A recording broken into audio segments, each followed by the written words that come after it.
තෙරුවන් සරණයි. මේ ලෝකයේ විශිෂ්ට ගුණ තිබෙන යම්කිසි කෙනෙක් වැඩ සිටියාද ඒ තථාගත ලෝතර බුදුරජාණන් වහන්සේමයි. භාග්‍යවතුන් වහන්සේ පිළිබඳව අචල ශ්‍රද්ධාවක් ඇති කරගන්නට අපි කරන අධ්‍යයනය ඉතාමත් වැදගත් වෙනවා. උතුම් බුද්ධ ආදී රත්නත්‍රයේ සූවිසි ගුණ සාකච්ඡා කරන දේශනා මාලාවේ බුදුරජාණන් වහන්සේගේ බුදුගුණ සාකච්ඡා කරන වැඩසටහන අද දවසේදී අපි මේ ආරම්භ කරන්නේ අනුත්තරෝ පුරිස ධම්ම සාරථි කියන බුදුගුණය පිළිබඳව. පළමුවටම දැන් සඳහන් කළ යුතු කාරණාවක් තිබෙනවා. සමහර විට මේක ඒ තරම් සලකන්න ඕන නෑ කියලා හිතෙන්නට පුළුවන් කෙනෙකුට. නමුත් එදිනෙදා ජීවිතයේදී මේ වගේ කාරණා ගැන අපි අමතක කරලා කටයුතු කළොත් එයින් සිදුවන හානිය අපිට හිතා ගන්නට බැරි තරම්. ඒ නිසා මම විශ්වාස කරනවා ඒ කාරණාවත් සාකච්ඡා කරොත් වටිනවා කියලා. මොකද්ද මේ කාරණාව?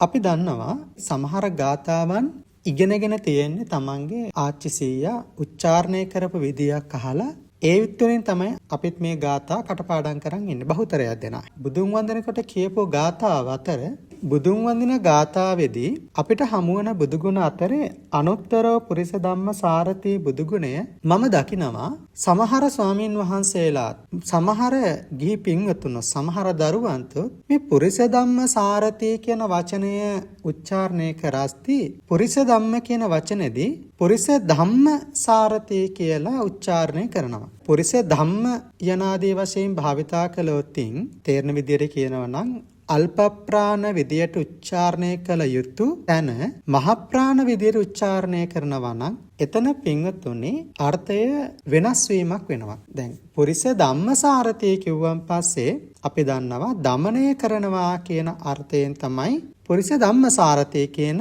කාරණාව යෙදෙන්නේ. හැබැයි පුරිස ධම්මසාරථි කියලා කියවතින් ධම්ම කියන වචනයෙහි අර්ථය යෙදෙන ස්ථාන අනුව වෙනස් වෙනවා. පොදුවේ ගත්තන් පස්සේ ධම්ම කියන වචනය භාවිතා වෙන්නේ ධර්මය කියන අර්ථයෙන්. ස්ථාන අනුව වෙනස් වෙනවා.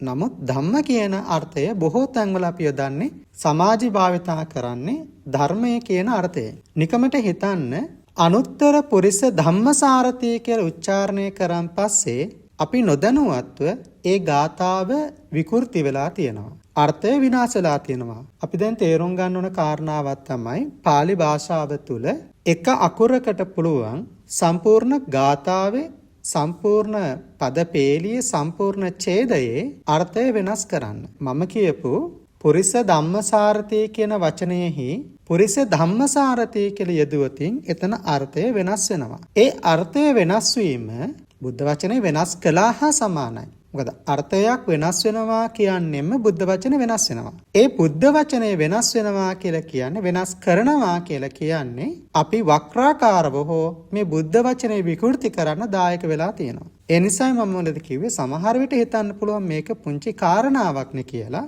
නමුත් මේ පුංචි කාරණාව මොනතරම් හානිදායක කාරණාවක් බවට පත් වෙනවද? මේ වගේ තැන් වලින් තමයි පටන් ගන්න ධර්මයේ විකෘති කරන්න. දෛනිකව වන්දනා කරන මේ බුද්ධ වන්දනා ගාථාවෙහි තිබෙන වචනය අපි වරද්දලා උච්චාරණය කරනවා කියන්නේ අපි තව පරම්පරා කීයකට මේක දායාද කරයිද? අපි S2 පියාගෙන ඒ වන්දනාව කරනනම් අපිට නිතරම නිවැරදි උච්චාරණය කරන්න පුළුවන්. නමුත් දහසකුත් ප්‍රශ්න හිතේ තියාගෙන හෙට දවසේ කරන්නේ කුමක්ද කියන කාරණාව හිතේ තියාගෙන එහෙම නැත්නම් තවත් දෙයකට හදිස්සියක් හිතේ තියාගෙන මේ මොහොතේ මේක ඉක්මනින් ඉවර කරන්න ඕන කියන හැඟීමෙන් යමක් කරද්දී එතනට තිබෙන අවධානය නැති වෙලා යනවා. ඒ අවධානය නැතිවීම නිසා තමයි අල්ප ප්‍රාණ විදියට උච්චාරණය කළ යුතු තැන් මහ ප්‍රාණ විදියට උච්චාරණය කරන්නේ. එනිසා මම ඊටාම කාර්නිකව සිහිපත් කරනවා ගෞරවයෙන් ඉල්ලා සිටිනවා මේ දේශනාව ඔබ ඇසුවා නම් ඒ අසපු මොහොතෙන් පටන් ඔබ බුද්ධ වන්දනාව සිද්ධ කරද්දී කවදාවත් අනුත්තරෝ පුරිස ධම්මසාරථි කියන වචනේ උච්චාරණය කරන්න එපා. අනුත්තර පුරිස ධම්මසාරථි කියන වචනේම උච්චාරණය කරන්න. ඒ කාරණාව අනිවාර්යෙන් මම සිහිපත් කළ යුතු වෙනවා. ඒ නිසා තමයි මම පළමුවටම ඒ කාරණාව පිළිබඳව සිහිපත් කරේ. පින්වතුනි තථාගතයන් වහන්සේ ගුණයෙන් තමන් වහන්සේට වඩා විශිෂ්ට වූ කෙනෙක් මේ ලෝකේ කොහෙවත් දැක්කේ නැහැ. භාග්‍යවතුන් වහන්සේ හා සමාන ගුණයන් තියෙන තවත් කෙනෙක් කොතනකවත් දැක්කේ නැහැ. ඒ නිසා තමයි භාග්‍යවතුන් වහන්සේට අනුත්තර කියන වචනය භාවිතා කරන්නේ. භාග්‍යවතුන් වහන්සේට සමාන කරන්න පුළුවන් කිසිම කෙනෙක් මේ ලෝකේ නැහැ. ඒ සමාන කරන්න බැරි නිසා ඒ ගුණයන්ගෙන් අප්‍රමාණ වූ ස්ථානයක සිටින නිසා භාග්‍යවතුන් වහන්සේ අනුත්තර යයි කියලා. ඒ පමණකුත් නෙවෙයි බුදුරජාන් වහන්සේට සීල, සමාධි, ප්‍රඥා, විමුක්ති ඥාන දර්ශනාදී කොට ඇති ගුණයන්ගෙන් සමාන වූ කෙනෙක් කොහේවත් නැහැ. ඒ නිසා භාග්‍යවතුන් වහන්සේ අසම නම් වනසේක. භාග්‍යවතුන් වහන්සේ අසම සම වෙනවා. අසම වූ අයට පමණක් සමාන වෙනවා. ඒතර අසමාන උනේ කවුරුද? භාග්‍යවතුන් වහන්සේලාමයි. ඒ අසමාන අතීත බුදුරජාණන් වහන්සේලාට සමාන වන නිසා තමයි අසම සම කියන වචන භාවිතා කරන්නේ. ඒතර අසමාන වෙන්නේ කවුද? අතීත ලෞතර බුදුරජාණන් වහන්සේලා. විශේෂයෙන් බුදුරජාණන් වහන්සේලා 27 නමක් ගත්තම ඒ බුදුරජාණන් වහන්සේලා 27 නමම ගෞතම බුදුරජාණන් වහන්සේගේ ගුණයට සමානයි. ඒ කියන්නේ සීල, සමාධි, ප්‍රඥා, විමුක්ති ඥාන දර්ශනාදී ගුණයන්ගෙන් මේ සියලු බුදුවරු සමාන වෙනවා. ඒ නිසා තමයි කියන්නේ අසමාන වූ උත්තමයන්න් වහන්සේලාට සමාන වෙනවා අසම සම නම් වනසේක කියලා. භාග්‍යවතුන් වහන්සේගේ ජීවමාන බුදුරුවට සමානව තථාගත බුදුරුව කවදාවත් බුද්ධ ප්‍රතිමා වහන්සේ නමකට එහෙම ප්‍රතිමාවකට පිළිරුවකට නම් වන්න බෑ. අන්නේ හේතුව නිසා භාග්‍යවතුන් වහන්සේ ගැන සාකච්ඡා කරද්දී අපි කියනවා භාග්‍යවතුන් වහන්සේ අප්‍රතිම කියලා. වර්තමාන ලෝකයේ තියෙන උදාහරණයකින් මම මේ කාරණා විශේෂයෙන්ම අවධානය යොමු කරන්නම්. ඔය පින්වතුන් දන්නවා බුද්ධ ගයාව තුළ වැඩවෙසෙන බුද්ධ ප්‍රතිමා වහන්සේ. මේ බුද්ධ ප්‍රතිමා වහන්සේ හා සමානව තවත් බුද්ධ ප්‍රතිමා වහන්සේ නමක් මේ ලෝකේ කොහෙවත් මම හිතන්නේ මේ වෙනකන් නිර්මාණය වෙලා නැතුව ඇති. ඡායාරූප තියෙන පුළුවන්, පින්තූර තියෙන පුළුවන්. නමුත් මේ වගේ බුද්ධ ප්‍රතිමා වහන්සේ නමක් වෙන කොහෙවත් අපිට දැක ගන්න පුළුවන් කමක් නැහැ. එතකොට මේ බුද්ධ ප්‍රතිමා වහන්සේ විශේෂයි. තව කාටවත් මේ බුද්ධ ප්‍රතිමා වහන්සේව නිර්මාණය කරන්න බැහැ. එහෙම කරපු ස්ථානයක් අපිට දැක ගන්න ලැබිලත් නැහැ, අපිට හොයා ගන්නත් නැහැ. එතකොට දැන් හිතන්නකෝ මේ ප්‍රතිමා වහන්සේ නමක්. එතකොට මේ ප්‍රතිමා වහන්සේ හා සමානව තවත් ප්‍රතිමාවක් අපිට හොයාගන්න බෑ වගේ භාග්‍යතුන් වහන්සේගේ ජීවමාන බුද්ධ රූපය කිසිම ප්‍රතිමාවකට නංවන්න බෑ කියලා. වර්තමානයේ සමහර අය උත්සාහ කරනවා දෙතිස් මහා පුරුෂ ලක්ෂණ අරගෙන ඒ දෙතිස් මහා පුරුෂ ලක්ෂණ වල තිබෙන සමහර කාරණාවන් අතිශෝක්ති විදියට දාලා එක අගෞරවයක් වන විදියට භාවිතා කරලා නිර්මාණය කරන්නට. ඒවයි විනාශයන් අපි දැකලා තියෙන වර්තමානයේ මහා මෙවුනා අසපු ආදී කොට මේ සම්ප්‍රදායන් තුල අමුතු උත්සාහයක් ගන්නවා භාග්‍යවතුන් වහන්සේ අමුතු සත්වයක් විදියට පෙන්වන්නට.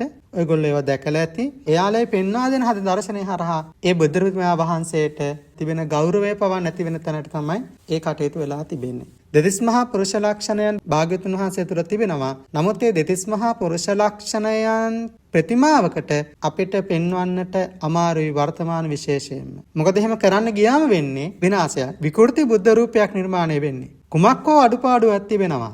එහෙම පුළුවන්කමක් තිබුණා නම් අතීතයේ වැඩ සිටිය උත්තමයන් වහන්සේලා අතීතයේ හිටපු මිනිස්සු ඒ කාන්තේම ඒ දේ කරනවා. නමුත් ඒ දේ කරන්න බැරි වුණා. ඇයි? භාග්‍යවතුන් වහන්සේගේම බුද්ධ ප්‍රතිමාව අඹන්න කාටවත් බෑ. එහෙම තිබෙද්දි කරන්නට බැරි දෙයක් කරන්න දඟලනවා කියලා කියන්නේ. ඒක අමාරුවෙන් කරන්න හදනවා කියලා කියන්නේ ඒ නිර්මාණය තුළ කුමක් හෝ ආකාරයක ගැටලුවක් තියෙනවා. කරන්න බැරි දෙයක් කිව්වම විශේෂයෙන් මම මේ කියන ප්‍රතිමාව සම්බන්ධ බුදුරජාණන් වහන්සේ හා සමානවම ඒ වගේම බුද්ධ ප්‍රතිමා වහන්සේ නමක් හදන්නට කෙනෙක් උත්සාහ කරනවා කියන්නේ ඒ වගේ තැනක විනාශයක් වෙන්න තියෙන ප්‍රවණතාවය වැඩි. විකෘතියක් වෙන්න තියෙන ප්‍රවණතාවය වැඩි. මොකද ඇස් දෙකින් දැකපු කෙනෙකු නැතුව අපිට මේ ප්‍රතිමා වහන්සේ නිර්මාණය කරන්න බෑ ඒ විදියටම. අන්න එතන ගැටලුවක් තියෙනවා. දැන් මම අහලා තියෙන ඕනෑම කෙනෙක් Taman පිළිමේ නෙලද්දී තමන්ගේ හිතේ තියෙනවා යම් රූපයක්.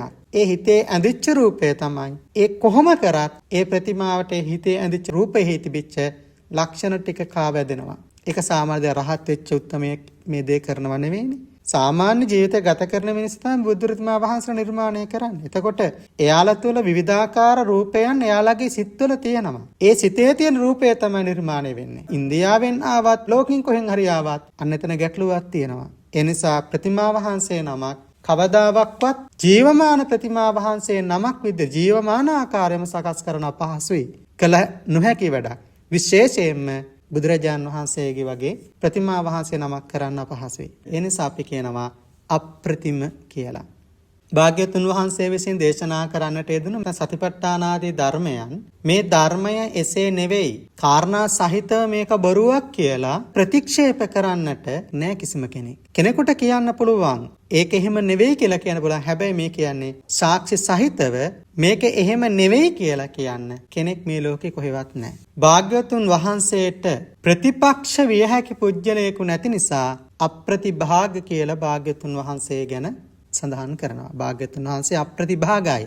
ඒ කියන්නේ තවත් කෙනෙකුට භාග්‍යවතුන් වහන්සේ කරපු දේශනාවක් එය එසේ නොවේ කියලා ප්‍රතික්ෂේප කරන්න බෑ. ඒ විතරකුත් නෙවෙයි භාග්‍යවතුන් වහන්සේ අප්‍රතිපුජ්‍යල කියලා අපි සාකච්ඡා කරනවා. අප්‍රතිපුජ්‍යල කෙනෙක් කියලා කියන්නේ මම ලෞතුරා බුදුවරයෙක් කියලා කරන ප්‍රකාශය භාග්‍යවතුන් වහන්සේ නෑ ඔබ නෙවෙයි මමයි බුදුරජාණන් වහන්සේ කියලා ප්‍රකාශ කරන්නට ප්‍රතිපක්ෂ වශයෙන් ඉදිරිපත් කරන්නට කිසිම කෙනෙක් නෑ මේ ලෝකෙ කොහෙවත්. ඒ නැති නිසා අපි කියනවා අප්‍රතිපුජ්‍යල කියලා. ලෞකික ලෝකයේ ගත්තත් ලෝකෝත්තර ලෝකයේ ගත්තත් මේ ලෝක දෙක තුලම සීලාදී ගුණයෙන් පමණක් නෙවෙයි විමුක්ති ඥාන දර්ශනාදී මේ සෑම ගුණයකින්ම භාග්‍යවතුන් වහන්සේ අනන්තයි අපරිමාණයි. ඒ හේතුව නිසා අනුත්තර කියන වචනය අපි භාවිතා කරනවා භාග්‍යවතුන් වහන්සේට. විශේෂයෙන්ම අග්ගප්පසාද කියන සූත්‍රයේදී භාග්‍යවතුන් වහන්සේ පැහැදිලි කරනවා මෙන්න මේ ආකාරයෙන් නකෝ පනාහං පස්සාමි සදේවකේ ලෝකේ සමාරකේ සබ්‍රක්මකේ සස්සමනක් බ්‍රාහ්මනියා පජාය සදේව මනුස්සාය අත්තනා සීල සම්පන්නන්තරං දෙවියන් මරුන් බඹුන් මේ කියන්නා කිසිම ප්‍රජාවක කොතනකවත් භාග්‍යවතුන් වහන්සේ හා සමාන කෙනෙක් හොයාගන්නට බැහැ. භාග්‍යවතුන් වහන්සේ දකින්නේ නැහැ කියන කාරණාවයි පැහැදිලි කරන්නේ. ඒ විතරකුත් නෙමෙයි භාග්‍යවතුන් වහන්සේ පැහැදිලි කරනවා යාවතා භික්කවේ සත්තා අපදාවා ද්විපදාවා චතුප්පදවා බහුප්පදවා රූපිනෝවා අරූපිනෝවා සංඤිනෝවා අසංඤිනෝවා නේව සංඥා නා සංඤිනෝවා තථාගතෝ තේසං අග්ගමක්ඛායති අරහං සම්මා සම්බුද්ධෝ යේ භික්ඛවේ බුද්දේ පසන්නා අග්ගේ තේ පසන්නා අග්ගේ කෝපන පසන්තානං අග්ගෝ විපාකෝ හෝති යනාදි වශයෙන් භාග්‍යවතුන් වහන්සේ පැහැදිලි කරනවා. මහණෙනි අපාද ඌහෝ දිපාද ඌහෝ චතුස්පාද ඌහෝ බහුපාද ඌහෝ රූපී ඌහෝ අරූපී ඌහෝ සංඤී ඌහෝ අසංඤී ඌහෝ නේව සංඤී නා සංඤී ඌහෝ යම් පමණ සත්ව කෙනෙක් වෙද්ද තථාගත අරහත් සම්්‍යක් සම්බුදුරජාණන් වහන්සේ ඒ සියලු සත්වයන්ට අග්‍රයයි කියනු ලැබේ.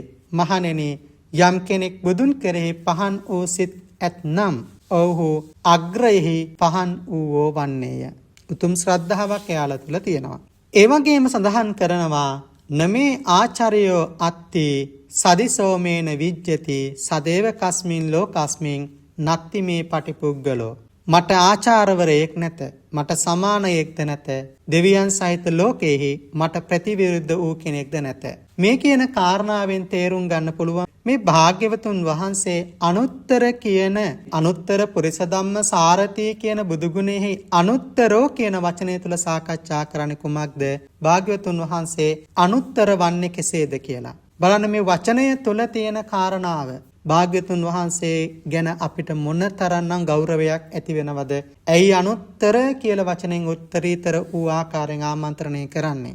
ඒ හේතුවෙන්ම අපිට තේරුම් ගන්න පුළුවන් අපිට පහදා ගන්න පුළුවන් භාග්‍යවතුන් වහන්සේ ඇයි අනුත්තර වන්නේ කියලා. පින්වත්නි මම ඔබට යෝජනා කරනවා මේ භාග්‍යවතුන් වහන්සේ පිළිබඳව නිවැරදිවම අධ්‍යයනය කරන්න.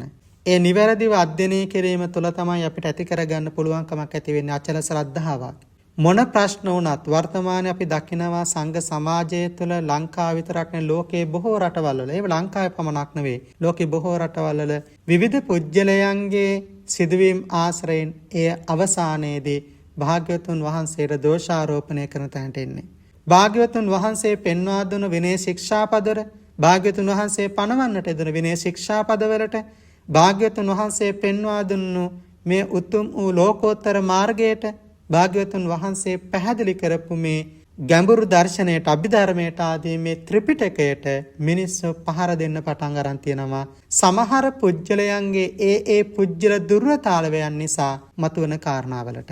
පුජ්‍යලයන්ගේ දුර්වලතාවයන් නිතර සමාජය අපිට ඕනෑම සමාජ පරිසරයක දකින්න පුළුවන්. අතීතයේත් එහෙමයි, වර්තමානයේත් එහෙමයි, අනාගතයේත් එහෙමයි. ඒ අතීත වර්තමාන අනාගතයන්හි පුජ්‍යලයන්ගේ දුර්වලතාවයන් අපි දකිනකොට ඒ දුර්වලතාවයන් වලට ප්‍රධානත්වය දීලා ගහන්නේ අවසානයේ එහි ප්‍රධාන පුජ්‍යලයාට එහෙම නැත්නම් මේ මාර්ග පෙන්වා දුණු මේ සමාජය හදපු භාග්‍යවතුන් වහන්සේට. එතකොට මිනිස්සු භාග්‍යවතුන් වහන්සේ කෙරෙහි තියෙන ශ්‍රද්ධාවේ ගැටලු නිසා භාග්‍යවතුන් වහන්සේට පූජා කරන බුද්ධ භෝගයට පූජා කරන බුද්ධ පූජාව මොනතරම් විකෘති කළ අර්ථකථන දක්වනවද? භාග්‍යවතුන් වහන්සේට පූජා කරන දාන ටික සමාන කරන්න හදනවා පිළිකා රෝහලේ ඉන්න රෝගියෙක්ට. භාග්‍යවතුන් වහන්සේට දෙන පූජාව ලැබෙන ආනිසංසය ඊට වඩා හොඳයි කියන අර්ථකථනය තුළ අර්ථකථනය කරන්න හදනවා පාරේ ඉන්න යාචකයෙකුට අසරණ පවුලකට උදව් කරන හොඳයිනේ කියලා. අපි නිතරම කරන්න හදන්නේ බුද්ධ පූජාවට පූජා කරනට වඩා හොඳයි කියන වචනය තුළම පින්වත්නි අපිට තේරෙනවා බුදුහාමුදුරන්ට පූජා කරනට වඩා හොඳයි කියන අර්ථය එන්නේ. රුවන්වැලි මහා සෑයට පූජා කරනවට වඩා හොඳයි පිළිකා රෝහලට දෙන එක කියන්නේ. මතක තියාගන්න. පිළිකා රෝහලේ රෝගීන්ගේ තියෙන ගුණයයි භාග්‍යවතුන් වහන්සේගේ ගුණයයි සමාන කරන්න පුළුවන් කොහොමද? කොතනද සමාන කරේ? ඒ සමාන කිරීම නිසාම අපිට පේනවා පුදුම විදියට මිනිස්සු පව් පුරව ගන්නවා. ඇයි? අර පිළිකා රෝගීන්ට සමාන කරන්න යනවා භාග්‍යවතුන් වහන්සේ. ඒ අය කියන්නේ මොකද්ද? දන්දා මාලිගාවට පූජා කරනවට වඩා හොඳයි. මාතර බෝධීන් වහන්සේට පූජා කරනට වඩා හොඳයි. රුවන්වැලි මහා සෑයට පූජා කරනවට සේරුවිල මහා සෑයට පූජා කරනවට මේ කියන බුද්ධ භූමි වලට පූජා කරනට වඩා හොඳයි අහිංසක මිනිසෙකුට කන ටිකක් දුන්නා නම් කියලා. පින්වතුනි, දාන පාරමිතාව ප්‍රගුණ කරන්නේ නැතුව, ගෙදරට ආපු යාචකයෙකුටවත් බත් සරලුවක්වත් දෙන්නේ නැතුව ගහලා පන්නපු මිනිස්සු, සතෙකුටවත් කන්න දෙන්නේ නැතුව සතාගේ කෑම ටිකක් විසික් කරපු සතාටක් ගහලා පන්නපු මිනිස්සු, අඩුම තරමේ අද වගේම දානය පිළිබඳව කෙනෙකු උනන්දු කරවන්නේ නැතුව, දානයක පිළිබඳව ඒ අය සමාදන් කරවන්නේ නැතුව, දානයෙහි යොදවන්නේ නැතුව ඒ අයගේ අමනුෂ්‍ය ධර්මයන් වර්ධනය කරමින් ඉන්නකොට එහෙම ඉඳලා මිය පරලව ගිහිල්ලා නැවත කොහේ හරි මොකක් හෝ හේතුවකට මිනිසෙක් වෙලා උපත ලැබුවම කිසිදු ආකාරයකින් Tamanට කන්නවත් කුසටවත් ආහාරයක් නැත් තැනකටපත් වුනාම ඒකට භාග්‍යවතුන් වහන්සේ පලිද? භාග්‍යවතුන් වහන්සේ දෙයකට වරදකරු නැහැ. ඒ පුජ්‍යලයා බුදුහාමුදුරුවෝ පැහැදිලි කරේ ඒකයි. මම වගේ දානානිසංස දන්න කෙනෙක් ඉන්නවා නම් බත් සරලුවක් හෝ දන් දෙනවා Taman කන බත් පිඟානෙනු. එහෙමනම් මතක තියාගන්න, භාග්‍යවතුන් වහන්සේට අපි සමාන කරන්න හදන්නේ මේ වෙන පුජ්‍යලයන්. භාග්‍යවතුන් වහන්සේට පූජා කරන දේ වැඩක් නැතය අනිත් අයට දෙන එක හොඳයි කියලා උත්සාහ කරන්නේ මේ එක වචන දාලා ඒ භාග්‍යවතුන් වහන්සේ ගැන නොදන්න නිසා. අනුත්තර කියන වචනයෙන්ම මොනතරම් අර්ථයක් අපිට තේරුම් ගන්න පුළුවන්ද? ඒ නිසා භාග්‍යවතුන් වහන්සේ පිළිබඳව අචල ශ්‍රද්ධාව ඇති කරගන්න, ඒ ශ්‍රද්ධාව හේතු වෙනවා මේ අග්ගප්පසා සූත්‍රයේ සඳහන් කළ ආකාරයටම අග්ගෝ විපාකෝ හෝති, අග්‍රව විපාක ලබන්නට. අග්‍ර කියන වචනය අපිට නිවන මුල් කරගෙනත් මේ බුද්ධ ශාසනයේ තියෙන අග්‍රම විපාකය තමයි නිවන් ධර්මය අවබෝධ කරගන්න එක. අන්නේ තැනටත් අපිට මේ අග්ග ප්‍රසාද භාවය, එහෙම නැත්නම් භාග්‍යවතුන් වහන්සේ කෙරෙහි ඇති කරගන්න පැහැදීම අපිට හේතු වෙනවා. ඒ නිසා කල්පනා කරගන්නට ඕන අපි භාග්‍යවතුන් වහන්සේට අග්ග ප්‍රසාදයෙන්ම කටයුතු කරන්නට ඕන. ධර්මයේ කෙරෙහි ඒ ආකාරයෙන් පවතින්නට ඕන. උතුම් ආර්ය මහා සංඝරුවන කෙරෙහි ඒ ආකාරයෙන් පවතින්නට ඕන. මේ ධර්ම මාර්ගය තුළ නිවැරදිව ගමන් කොට උතුම් චතුරාර්ය සත්‍ය ධර්මය අවබෝධ කරගන්නට අපි අදිෂ්ඨාන ඇති කරගනිමු. ඒ වගේම බුදුරජාණන් වහන්සේ ගැන සාකච්ඡා කරද්දී භාග්‍යවතුන් වහන්සේ ප්‍රාතිමෝක්ෂ සංවර සීලයෙන් උත්තරීතර බැවින්, ඉන්ද්‍රිය පරව පරියප්ත ඥානයෙන් උත්තරීතර වන බැවින්, ආසයානුසේ ඥානයෙන් උත්තරීතර වන බැවින්, පාටිහාරීය ඥානයෙන් උත්තරීතර වන බැවින්, මහා කරුණා සමාපatti ඥානයෙන්, සබ්බඤ්ඤත ඥානයෙන්, අනාවරණ ඥානය, එම තෙසැත්තෑ ඥානයන්, සස්සැත්තෑ ඥානයන්, ඒ වගේම සෝවිසි ප්‍රත්‍ය ඥාන, සෝවිසි ප ဋ ාණ ඥානයෙන්, අනන්ත ඥානයෙන් උත්තරීතර වන බැවින්, ඒ වගේම රූපකාය සම්පත්තියෙන් උත්තරීතර වන බැවින්, බුද්ධත්වයේ විශාරදෝ නුවණින් උත්තරීතර වන බැවින්, මේ කියන්නා වූ සකල ධර්මයන්ගෙන්, සකල ලෝකයේ තිබෙන්නා වූ ගුණ ඥානයන්ගෙන් අනන්ත පරිමාණ ගුණ ධර්ම වලින් යුක්ත වන බැවින් භාග්‍යවතුන් වහන්සේ අනුත්තරෝ නමින් සාකච්ඡා කරනවා. මේ කාරණා තුල තේරුම් ගන්න පුළුවන් කෙසේද අනුත්තර වන්නේ කියන කාරණාව. අනුත්තරෝ පුරිස ධම්ම සාරථී කියන බුදු ගුණයෙහි අනුත්තරෝ කියන වචනය පමණයි අද දවසේ අපි සාකච්ඡා කරන්නට යෙදුනේ. ඉදිරියේදීත් නැවත මෙවැනි වීඩියෝ එකකින් හමු වීමේ බලාපොරොත්තුවෙන් අද දවසේදී ඔබට සමු දෙනවා. හැම දිනාටම තෙරුවන් සරණයි.